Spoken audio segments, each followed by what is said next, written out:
E ó, esse banquinho é leve pra caramba, ó, levanta ele de boa. E assim, ai, nossa, cara, assim fica difícil.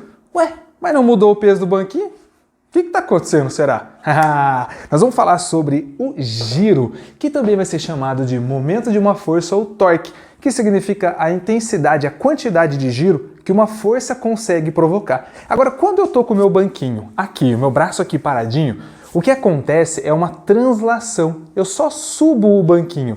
Então a força que eu faço vai contra o peso do banquinho. Mas a hora que eu começo a girar o banquinho assim, ó, eu estou fazendo uma rotação com o meu braço. E esse movimento de rotação é diferente desse movimento de translação. Então vamos estudar o que está acontecendo.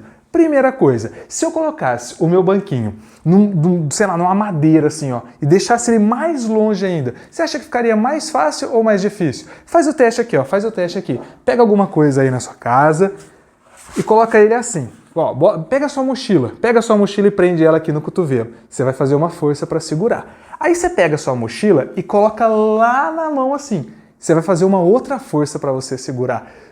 O que mudou eu colocar aqui no cotovelo e colocar aqui? E isso mudou a distância até o seu ombro. Essa distância até o seu ombro a gente vai chamar de braço de alavanca. E o seu ombro, que é em torno de onde ele está girando, a gente vai chamar de polo. Então, ó, a distância do peso até a articulação, o ponto em torno de onde ele está girando, essa distância chama braço de alavanca. O ponto em torno de onde ele está girando, a gente chama de polo. Quando eu tenho um equilíbrio, eu simplesmente vou fazer o seguinte, eu vou ter um giro num sentido e um giro no outro. Lembra o equilíbrio que a gente estudava lá nas leis de Newton? Tudo que puxa para a direita, puxa para a esquerda, anulou. Tudo que puxa para baixo, puxa para cima, anulou. Aqui nós vamos fazer assim, ó, uma rotação no sentido horário, ela equilibra uma rotação no sentido anti-horário. Simplesmente isso. Nós vamos fazer como? Ó, por mais que pareça a formulinha do trabalho, parece, né? Trabalho é força vezes deslocamento, porque deslocamento é em metros, mas não é, só parece. Vamos fazer que o torque, ou também chamado de momento de uma força, é essa força vezes o braço de alavanca. Newton vezes metro, não vai ficar joule, hein? Apesar de ser Newton aqui e metro aqui, não é joule, é Newton vezes metro. Aí nós vamos fazer o seguinte, para facilitar todos os exercícios e você não errar nenhum, nós vamos fazer uma consideração de que a linha que passa a força e a linha que corta o braço de alavanca, elas sempre formam 90 graus. Então a força e o braço de alavanca, eles vão ser ortogonais, sempre 90 graus. Se você fizer isso, você não vai precisar ficar fazendo decomposições de força, não vai precisar colocar ângulo, não vai ficar fazendo nada. É só mandar um noventinho aqui e já era. Vou fazer um exemplo muito simples pra gente de torque, que é quando eu tenho um único ponto de apoio. Quando eu tiver esse um único ponto de apoio, primeira coisa que eu vou fazer, é óbvio, se tem força no exercício, você tem que desenhar as forças. Então eu vou fazer o seguinte, ó, aqui aparece a força, que é o peso de uma criança numa gangorra. Pô, a gangorra você já brincou já quando você era criança, é um negócio, nossa senhora, pensa num negócio legal, emocionante. Hoje em dia tem aplicativo de gangorra. Então eu vou ter aqui o peso do 1 e aí eu vou ter o peso do 2. Aí você fala, teacher, tô vendo mais uma força aí que você não desenhou. Tá esperto, hein? Essa força é a força que acontece aqui, ó, nesse ponto que a gente chama de ponto de apoio. Essa prancha tá empurrando esse ponto e ele devolve com uma força que a gente chama de força normal. Perfeito. Essa vai ser a força normal. Agora a pergunta do exercício é a seguinte. Sabendo que essa prancha tem 4 metros, qual é a distância máxima aqui, ó, qual é a distância da ponta da prancha que uma criança de 40 quilos pode ficar para eles conseguirem manter o equilíbrio, sendo que a outra criança serelepe pulou aquele negocinho de segurar e está a 40 centímetros da ponta aqui. Então qual que é essa distância X? Vamos lá, já desenhei as forças, agora eu vou identificar quais são os braços de alavanca, mas nós vamos fazer o seguinte, a alavanca não é em torno do polo, que é o ponto que fica fixo para tudo girar, então eu preciso determinar esse polo. Vem lá, ó. O único polo possível é esse. Os outros não têm apoio. Então, quando eu tiver um único ponto de apoio, ele já é o polo. Não tem o que fazer. Esse braço de alavanca aqui, ó, nós vamos chamar de B2. E esse braço de alavanca nós vamos chamar de B1.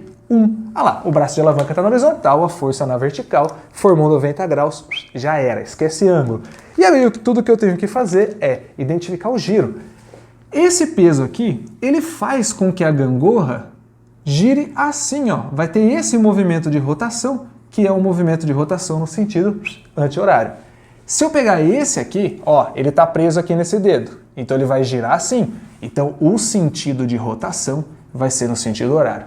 Rotação para um lado, rotação para o outro, equilibrou. Então eu vou fazer o seguinte, ó, o torque da criança 1 vai ser igual ao torque da criança 2. Isso que é equilíbrio, falar que são iguais. O torque da criança 1 vai ser o peso da criança 1 vezes o braço de alavanca da criança 1. O torque do 2, peso do 2 vezes o braço de alavanca de 2. Quando eu coloco o peso, eu vou colocar a massa vezes a gravidade, mas aqui, first consideration.